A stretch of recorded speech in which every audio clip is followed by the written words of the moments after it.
Assalamualaikum warahmatullahi wabarakatuh. Bismillahirrahmanirrahim. Alhamdulillah wassalatu wassalamu ala Rasulillah wa ala alihi wa ashabihi wa mawalah ma ba'du. Pemirsa Ngalim Ngaji 5 menit Fatayat NU dimanapun Anda berada, berjumpa kembali bersama saya Miftahul Jannah. Dan sesi kali ini kita akan berbicara tentang bau mulutnya orang yang berpuasa. Apakah boleh memasukkan cairan pewangi atau menyemprotkan cairan pewangi ke dalam mulutnya? Pemirsa Ngalim dimanapun Anda berada, bahwa bau mulutnya orang yang berpuasa itu ada hikmahnya.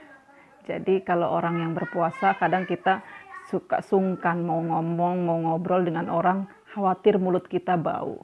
Nah, pemirsa Ngalim, ternyata bau mulutnya orang yang berpuasa itu ada hikmahnya. Yang pertama adalah untuk kehati-hatian, bahwa orang yang berpuasa ketika berbicara itu selalu berhati-hati.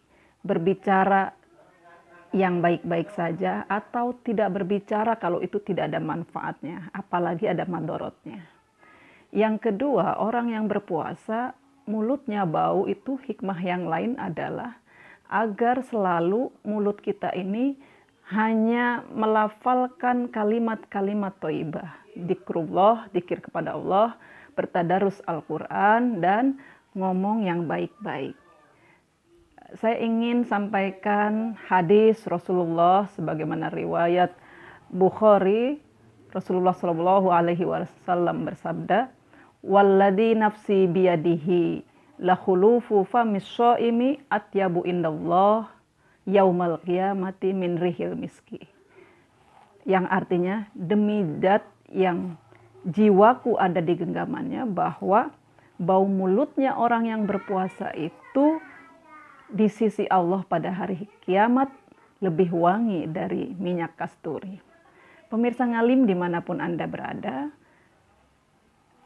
pertanyaan berikutnya adalah, apakah boleh menyemprotkan cairan pewangi ke dalam mulut kita ketika kita sedang berpuasa? Saya ingin sampaikan pada dasarnya, menyemprotkan atau berkumur-kumur ketika berpuasa itu pada dasarnya boleh. Namun untuk kehati-hatian, pemirsa harus hati-hati ketika menyemprotkan tekanan yang kuat, dikhawatirkan itu masuk ke tenggorokan. Begitu juga berkumur-kumur. Berkumur-kumur itu dibolehkan sama ketika sedang berpuasa, namun jangan berlebihan.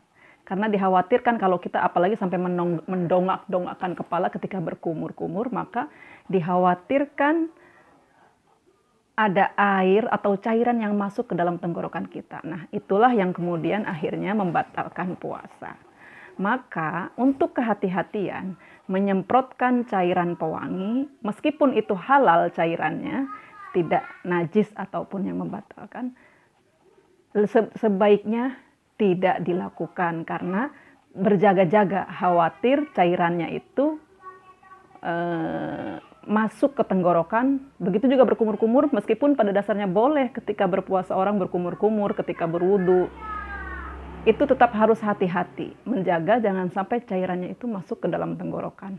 Oleh sebab itu, saya jelaskan tadi wanginya orang yang berpuasa, kemudian bau mulutnya orang yang berpuasa, secara zahir memang bau, tapi secara batin ia adalah wangi di hadapan Allah Subhanahu wa Ta'ala.